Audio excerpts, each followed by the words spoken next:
प्रेम से बोलिए नाग देवता की जय। आइए श्री श्रोतागण जानते हैं नाग पंचमी।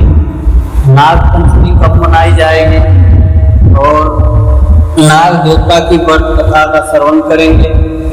नाग पंचमी शुक्रवार 7 जुलाई 2023 के दिन मनाई जाएगी। इस दिन नाग देवता को दूध और लावा चढ़ाया जाता है। आइए तब प्रेम पूर्वक कथा सुने। प्राचीन काल में एक सेठ जी के साथ वो सातों के विवाह हो चुके थे। सबसे छोटी पुत्र की पत्नी श्रेष्ठ चरित्र की विदुषी और सुशील, परंतु उसके भाई नहीं था। एक दिन बड़ी बहू ने घर लिपने को पीली मिट्टी लाने के लिए सभी बहुओं को साथ चलने लगा। तो सभी थलिया और टुकड़ी लेकर मिट्टी खोदने लगी। तभी वहां एक सर्प निकला जिससे बड़ी बहू टुकड़ी से मारने लगी। यह देखकर छोटी बहू ने उसे रोकते हुए कहा, मत मारो, इससे यह बेचारा निकरार है। यह सुनकर बड़ी बहू ने उसे नहीं मारा। तब सर्प एक ओर जा बैठा। तब छोटी बहू ने उससे कहा, हम अभी लौट कर आते हैं, तुम यहाँ से जाना मत। यह कहकर वह सबके साथ मिट्टी लेकर घर चले और वहां काम काज में फंसकर सर्प से जो वादा किया था उसमें भूल गया। उसे दूसरे दिन यह बात याद आई कि वो सबको साथ लेकर वहां पहुंची और सर्प को उस स्थान पर बैठा देखकर बोली, सर्प भैया नमस्कार। सर्प ने कहा, तू भैया कह चुकी है इसलिए तुझे छोड़ देता हूँ, नहीं तो झूठी बात कहने के कारण तुझे अभी डस गई। वह बोली, भैया मुझसे भूल हो गई, उसकी क्षमा मांगती हूँ। तब सर्प बोला, अच्छा तू आज से मेरी बहन हुई और मैं तेरा भाई हुआ, तुझे जो मांगना हो मांग ले। वह बोली, भैया मेरा कोई नहीं है, अच्छा हुआ जो तुम मेरे भाई बने। कुछ दिन व्यतीत होने पर वह सर्प मनुष्य के रूप रखकर उसके घर आया और बोली कि मेरी बहन को भेज दो। सबने कहा कि इसके तो कोई भाई नहीं था। तो वह बोला, मैं दूर के रिश्ते में इसका भाई हूँ, बचपन में ही बाहर चला गया था। उसके विश्वास दिलाने पर घर के लोगों ने छोटी बहू को उसके साथ भेज दिया। उसने मार्ग में बताया कि मैं वही सर्प हूँ, इसलिए तू डरना नहीं और जहाँ चलने में कठिनाई हो वहाँ मेरी पूंछ पकड़ लेना। उसने कहा, कहे अनुसार ही किया और इस प्रकार वह उसके घर पहुँच गई। वहाँ के धन ईश्वर को देखकर वह चकित हो गई। एक दिन सर्प की माता ने उसे कहा, मैं एक काम से बाहर जा रही हूँ, तू अपने भाई को ठंडा दूध पिला देना।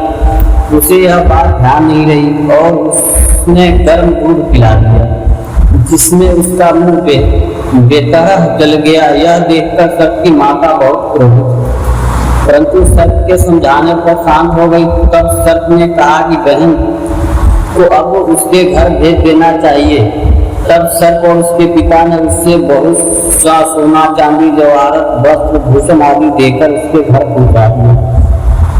इतना ढेर सारा धन देखकर बड़ी बहू ने ईर्ष्या से कहा, भाई तो बड़ा धनवान है, तुझे तो उससे और भी धन लेकर आना चाहिए। सर्प ने यह वचन सुना तो सब वस्तुएं सोने की लाकर दे दी। यह देखकर बड़ी बहू ने कहा, इन्हें झाड़ने की झाड़ू भी सोने की होनी चाहिए।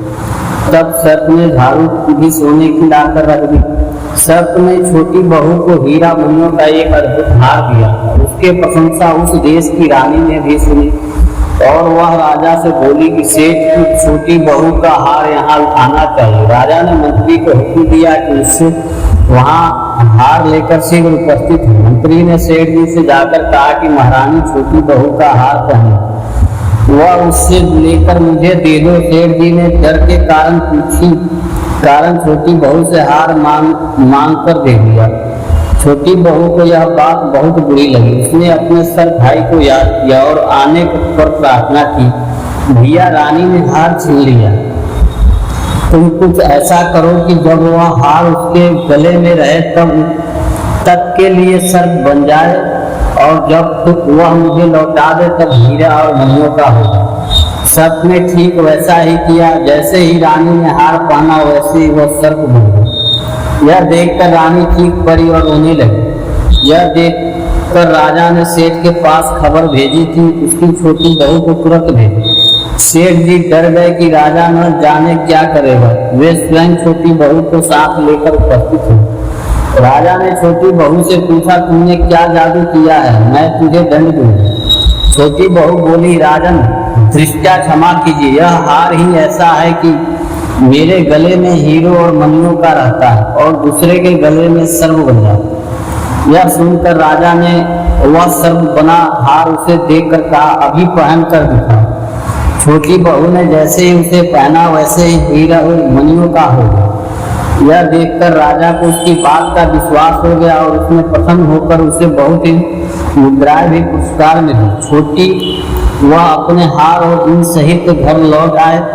उसके धन को देखकर बड़ी बहू ने ईर्ष्या के कारण उसके पति को सिखाया कि छोटी बहू के पास कहीं से धन आया। यह सुनकर उसके पति ने अपनी पत्नी को बुलाकर कहा, ठीक ठीक बता कि यह धन तुझे कौन देता है।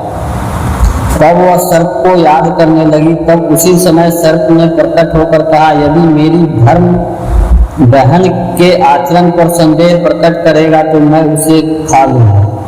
यह सुनकर छोटी बहू का पति बहुत प्रसन्न हुआ और उसने सर्प देवता का बड़ा सत्कार किया। उसी दिन से नाग पंचमी का त्योहार मनाया जाता है और स्त्रियां सर्प को भाई मानकर उसकी पूजा करती हैं। प्रेम से बोलिए नाग देवता की।